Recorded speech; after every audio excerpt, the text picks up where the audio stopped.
മധ്യവേനൽ അവധിക്ക് ശേഷം സ്കൂളിൽ എത്തുന്ന വിദ്യാർത്ഥികളെ വരവേൽക്കാനുള്ള ഒരുക്കം യുഎഇയിൽ തുടങ്ങിക്കഴിഞ്ഞു.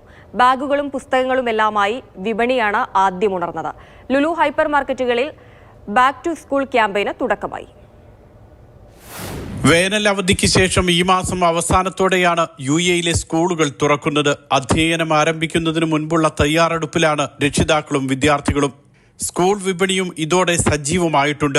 മികച്ച ഉൽപ്പന്നങ്ങൾ ഉറപ്പാക്കിയാണ് ലുലു ഹൈപ്പർ മാർക്കറ്റുകളിലെ ബാക്ക് ടു സ്കൂൾ ക്യാമ്പയിൻ.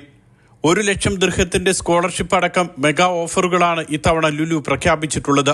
മികച്ച ഉൽപ്പന്നങ്ങളും മെഗാ ഓഫറുകളുമായാണ് വൈവിധ്യമാർന്ന ബാക്ക് ടു സ്കൂൾ ക്യാമ്പയിൻ എന്ന് ലുലു ബൈയിങ് ഡയറക്ടർ മുജീബ് റഹ്മാൻ വ്യക്തമാക്കി. 100 ദിർഹത്തിനോ മുകളിലോ ഷോപ്പ് ചെയ്യുന്നവരിൽ നിന്ന് 10 പേർക്ക് 10,000 ദിർഹം വീതം സ്കോളർഷിപ്പ് ലഭിക്കും. 48 ലുലു ഹൈപ്പർ മാർക്കറ്റ് ബ്രാഞ്ചുകളിലടക്കം 53 കേന്ദ്രങ്ങളിൽ നിന്ന് സ്കൂൾ യൂണിഫോമുകൾ വാങ്ങാം. അൽദഫ്ര, അൽവാഗൻ, അൽഗുവ, ദൽമ ഐലൻഡ് എന്നിവിടങ്ങളിലെ തെരഞ്ഞെടുക്കപ്പെട്ട സ്കൂളുകളിലും യൂണിഫോം ലഭ്യമാക്കും. പഴയ യൂണിഫോമുകൾ നിക്ഷേപിക്കാൻ ഹൈപ്പർ മാർക്കറ്റുകളിൽ റീസൈക്ലിംഗ് പോയിന്റുകൾ സജ്ജീകരിച്ചിട്ടുണ്ടെന്നും ലുലു ഗ്രൂപ്പ് അറിയിച്ചു. Mathrubhumi news, Dubai.